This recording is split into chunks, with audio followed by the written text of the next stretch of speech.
में ज्वाइन किया हाफिज़ एहसान अहमद, माहिर कानून हैं। हाफिज़ एहसान साहब,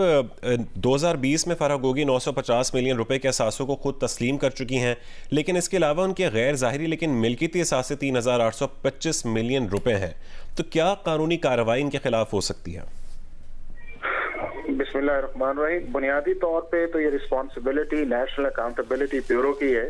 कि वो इन सारे मामलात को इन्वेस्टिगेट करे और इन्वेस्टिगेट करके अगर एसेट्स बियॉन्ड मीन्स का केस बनता है तो उसके प्रॉपर जाए, और अगर उसके अंदर को और लोग इन्वॉल्व हैं कि जो पब्लिक ऑफिस बेरियर्स रहे हैं तो उनको भी इसके अंदर जो है इन्वेस्टिगेट किया जाना चाहिए। लेकिन मैं एक चीज और की तरफ जा रहा हूँ, वो ये है कि हम हर वो चीज जो पाकिस्तान के अंदर करप्शन या करप्शन को अलर्ज कर ली जाती है उसके बाद हम सांप की लकीर के पीछे उसके अंदर जाना शुरू कर देते हैं। ये हमारे इंस्टीट्यूशंस का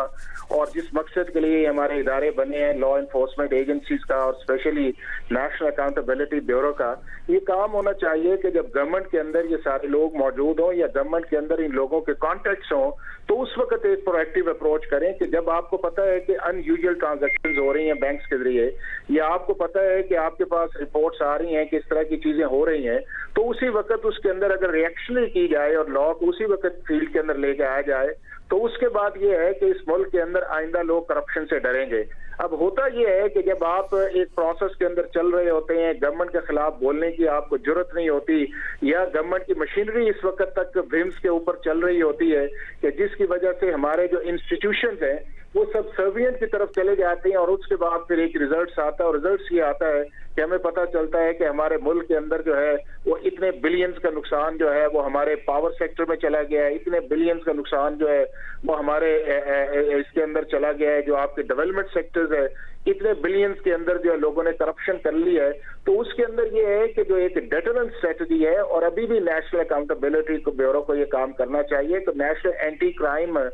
जो स्ट्रेटजी है उसको बनाया जाए, उसके अंदर सारे सूबों को ऑन बोर्ड किया जाए और पूरे मुल्क के अंदर जो है एक ही एजेंसी के नीचे काम किया जाए, ताकि उसके अंदर एविडेंस, प्रोसिक्यूशन और ट्रायल और सारी चीजें इस लेवल पे जाएं कि जिसके अंदर इस मुल्क के अंदर करप्शन जो है वो कंट्रोल हो। अब बदकिस्मती की बात है कि पाकिस्तान का जो करप्शन इंडेक्स है वो हर साल घटने की बजाय बढ़ रहा है। अगर 30-35 साल पीछे देख लें तो पाकिस्तान जो है वो हर मामले के अंदर खाई के अंदर जा रहा है। हमारा जो गवर्नेंस सिस्टम है वो बैठ गया, हमारा जस्टिस सिस्टम उसके अंदर डिले आ गया, हमारा अकाउंटेबिलिटी सिस्टम जो है बावजूद इस चीज के कि हमने एक बहुत बड़ी ऑर्गेनाइजेशन खड़ी की 99 के अंदर, लेकिन अगर आप देख लें तो उसके मुतालिक भी सुप्रीम कोर्ट की ऑब्जर्वेशन मौजूद है, या किस हद तक नैब जो है वो प्रोसिक्यूशन के अंदर सक्सीड आई है, ये भी एक बहुत बड़ा क्वेश्चन मार्क है। तो ये वो सारे ऐसी चीजें हैं कि जिनको हमारे पॉलिसी मेकर्स को